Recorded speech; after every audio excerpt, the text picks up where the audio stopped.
What's up, guys? It's TechnoViking23 coming to you today with another Overwatch quick tip video, and today we're going to be talking about how you can deal with Pharah on the lower ranks of Overwatch competitive. This is a problem I see quite a bit in bronze and silver, and even in gold and platinum.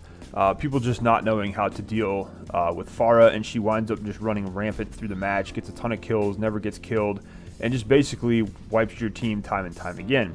Now, obviously, there are hard counters for Pharah, like Soldier 76 and McCree, and people will play these in these matches, but for some reason, they still don't seem to pay attention to Pharah. And that is really the main problem I see with a lot of players at the lower level, and then they go and they complain on the forums about how Pharah is overpowered and needs to be nerfed and all this other stuff, but in reality, they really need to adjust their play style and how they deal with Pharah. So it's a little bit of a kind of a public service announcement, I guess, that, hey, you know, Pharah's in your matches, you need to pay attention to her, you need to kill her when you see her, or at least make it hard for her to do her job, even if that means just firing a couple of shots at her, even if you're not a hit skin character. If you're someone like Zenyatta, throw a Discord orb on her. Tell your team she's discorded. You know, if you're on a mic, let your team know that, hey, Pharah is up in the air and she's shooting at us. I just see people ignore her so much at the lower levels, and like I said, even into gold and platinum, she's a problem because of this, and then people want to complain about it. So you need to adjust your thought process when you're playing Overwatch, and this will help you deal with not just Pharah, but several other characters you can get up into vertical areas of the map.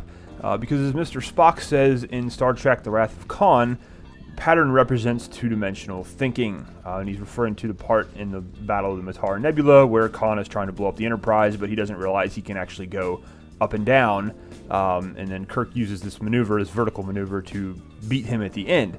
And that's really what the problem is with Pharah. She's up in the sky. You're not really used to that. Most of the heroes are going to be coming at you from the front or the flank, and that's what you're expecting. And then all of a sudden there's someone up in the air shooting rockets at you, and you're really not sure how to deal with it. And that is a lot of people at the lower levels, you know, especially when they're lesser skilled, really aren't expecting this because they just are, you know, they're not ready for it, and they aren't aware that, hey, you know, Pharah can come from the sky. She's firing rockets.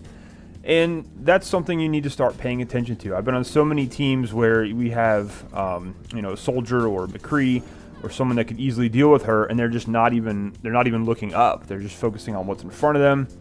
And so that's one of the reasons I wanted to make this video, is just to let people know, hey, you need to pay attention. Pharah's up in the sky. She's a problem. She's ruining things for our team. If we don't get rid of her, it's going to make it really, really tough for us to win this match.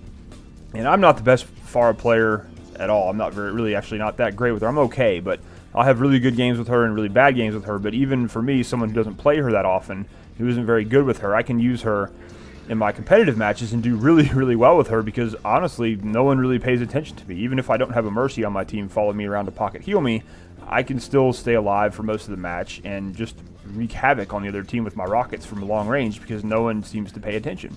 So that's really all I wanted to talk about today, was just make sure you're paying attention in your matches at the competitive level.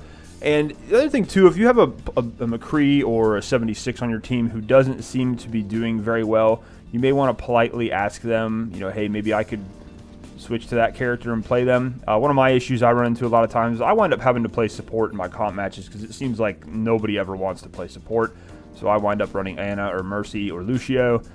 And I see our Soldier 76 just not doing very well, and I'm actually halfway decent with 76, and I always make Pharah a priority when I play as him.